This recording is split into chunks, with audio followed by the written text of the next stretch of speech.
In today's video, I'm going to teach you how to make memes in Canva.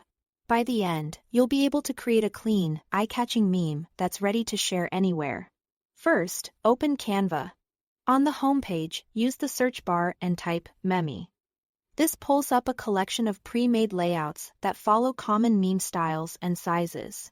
If you'd rather start from scratch, choose a square canvas, which is perfect for most social platforms and keeps your meme easy to read on mobile.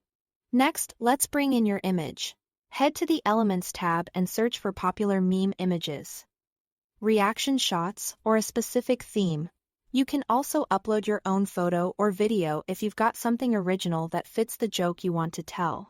Using your own visuals can make your meme feel fresh and unique, and it avoids overused templates. Whichever you choose, drop it onto the canvas and center it so you have a balanced base. Now add your caption. Click the Text tab and insert a heading. For that classic meme look, pick a bold, readable font like Impact or Arial. Keep your line short and punchy. Memes work best with simple, high-contrast text. If your image is busy, place the caption where it's easy to read, often at the top or bottom. Increase the font size until it's clearly legible at a glance and choose a color that stands out against the background. Time to customize.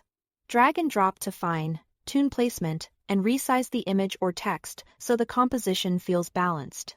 If the photo looks a bit dull or too bright, try a subtle filter to make the subject pop without washing out the text.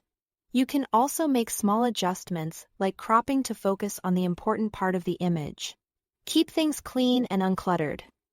The message should be obvious in a second or two.